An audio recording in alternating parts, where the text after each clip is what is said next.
This story is about something that happened to a good friend of mine. I'll call him Kazuki for this story. Kazuki used to live in a dorm when he was in college, but then one day he got into an argument with his roommate and ended up renting a small room near the school by the following semester. It was conveniently located near a mass transportation and shopping district, but the rent was remarkably affordable. The low rent in such a golden spot was a bit of a mystery, but in the end, it was too good of a deal for him to miss out on. For the next 12 months, it was smooth sailing, and Kazuki really loved living in that place. Then one day, Kazuki stopped showing up at the usual places he frequented: school, his favorite restaurant and bar, the nearby park. He was nowhere to be found. It was a bit concerning, but nothing to be alarmed about. He could have simply had business to take care of back home and may had to leave in a hurry. Another 5 days passed without any contact from Kazuki. I was now really concerned for Kazuki's well-being and decided to drop by his residence. I knocked on the door, but no one answered from inside. I thought maybe I was being a bit paranoid and was about to leave when I saw the doorknob and just decided to nonchalantly turn it. The door wasn't locked and I could easily push it open. I took one step forward, then I was frozen in my track. There was blood all over the place, but how the blood was splattered was simply baffling. There were bloody handprints and splatters all over the wall of the doorway, especially by the doorknob, but all the other walls were bloodstain free. I could see Kazuki's bed from where I was standing. I mustered all the courage I could and walked towards it. 1 step, 2 steps. The closer I got to the bed, the more obvious it was that someone was under the blanket in the fetal position. "Kazuki, are you okay? Wake up, man." I said those words as I lifted the blanket up. Or rather, tried to, because it wasn't as easy as it should have been. It almost felt like the blanket and whatever was underneath had become one. I put a little back into it, and the blanket separated from the body underneath, making a disgusting sound of something sticky and thick coming apart. The bloodied body underneath the blanket was that of Kazuki. He must have been bleeding profusely when he got underneath the blanket, and the blood would have clotted, fusing the two together as one. The fetal position and the forever cemented horrified expression on his face led me to believe that he was overwhelmed with fear prior to his death. I called the cops right away, and initially was treated as a suspect, being the first at the scene and all. However, the eventual autopsy cleared me of all suspicion, and the police explained to me in detail how they believe Kazuki died. The official cause of death was determined as exsanguination. He basically died of excessive blood loss. But as for how it happened, the investigators were just as baffled as I was. His fingers, hands, wrists, and arms were all bruised and cut from punching and scratching at the wall and doorknob. There was a key hook rack by the door, and he must have hit, punched, and swiped it so many times until one unlucky contact severed the artery of his right wrist. If you account for all the blood in the room, Kazuki had lost half of his blood, which is a tremendous amount.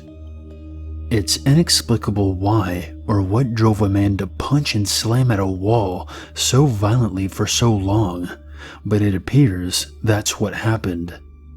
If I had to guess, I think Kazuki saw something in the room and tried to escape it by going outside. Then he either couldn't find the doorknob or something was preventing the door from opening. So like a crazed man, he punched and slammed into the general area of the door to try to get out.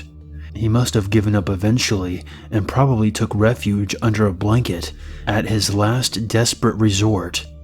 Little did he know that this would be a slow and painful death. I don't know what he could have possibly seen to make him do that.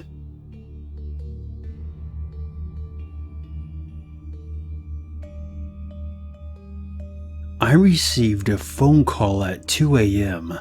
The voice on the other line was that of my close friend. He sounded frightened beyond his wits. "Sio, don't hang up. Please say something. Just anything. There's someone in the car." I was dumbfounded by the strange things that he was saying. Ryu is normally a stoic guy. So much so that I've never seen him joke around with guys. Not once. Why is he telling me this at 2 a.m.? And why call me while driving? I was at a loss for words.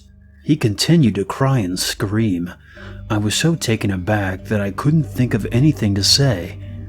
Then the phone call ended abruptly, and I began to worry at the thought of an auto accident. I called him back right away, but he didn't answer. Worried for the worst possible scenario, thankfully the call got through after a few minutes. "What the hell's going on? Sio, what happened was..." I could hear him catching his breath. Then he started uttering a peculiar story. You see, my friend lives in an affluent part of Seoul, a city that is known to have one of the most expensive real estate in the world. There are actually human beings who live in the middle of the forest. That's where my friend Ryu resided. So his only method of transportation was either his own car or taxis. Ryu told me that he was almost home when it happened. The road to his apartment is surrounded by trees, and no one ever walks on the sidewalk, even during the daytime. But then, strangely enough, there was a woman walking in the middle of the road at 2 o'clock in the morning. She caught him by surprise because he obviously wasn't expecting anyone to be walking on the road. He swerved in the opposite lane, barely missing the woman. He shouted some profanities and turned his head to look at the woman, only to find her sitting in the rear seat, smiling at him. Ryu was consumed with fear, and the only thing that he could think to do was call someone, anyone, and that anyone just happened to be me.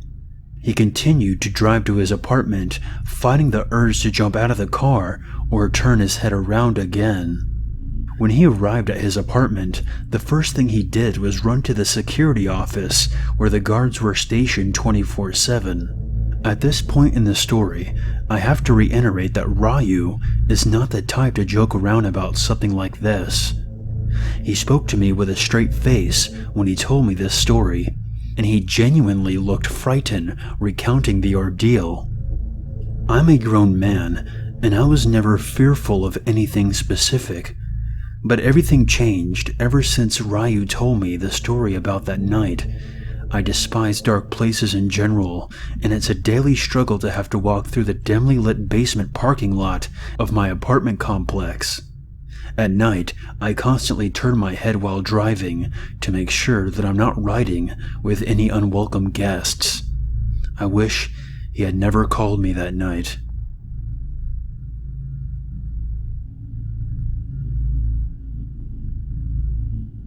My little brother is currently a senior in high school. As is normal for most Korean kids his age, his life revolves around school. One night, a few nights back, after school tutoring in the library, he was walking home, exhausted after completing his rigorous daily schedule. He was about to turn the corner that would put him near the entrance of our apartment, when he felt like he was being followed. He turned around, and there was no one behind him. My brother thought that he was seeing things because he was so exhausted, and continued to walk home. You know how they say, when it rains? Well, this was it. That day happened to coincide with the day of the regular elevator maintenance, and he had to walk up the stairs. The maintenance was supposed to be finished by 5 p.m., but the repair crew actually found some faulty stuff, and they had to put the elevator out of commission until the next day. He was on the 4th floor when he felt something strange. He was the only one in the staircase, but he could hear another person's footsteps. My brother stopped and looked down through the stair railings. He could see the light was on 2 floors below his. The lights are connected to motion sensors, and therefore they don't light up unless someone's on a particular floor. The light on that floor should have been off. He ran up the stairs like a madman, but he could hear the person giving chase, closing the gap. Panic set in, and he screamed and shouted for help. Once he was on our floor, he could hear people in the other apartments relocking their locks and sliding the door chain. It wasn't just 1 or 2 apartments, it sounded like everyone was busy saving their own asses. Fortunately, my brother got home safe. He later told me that the scariest part of the experience wasn't the person chasing after him, but it was the sound of the neighbors securing their locks, unperturbed by his cries for help.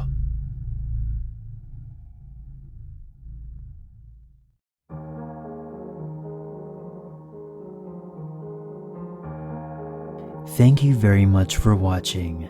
If you enjoyed this video, please share, like, and comment, and become part of the Unity by hitting the subscribe button. If you have a scary story that you would like to share, be sure to send it to my email or post it on the free horror stories subreddit. Consider donating to this channel and be sure to follow me on Twitter. And until next time, stay spooky and never forget, there's always a reason to be afraid.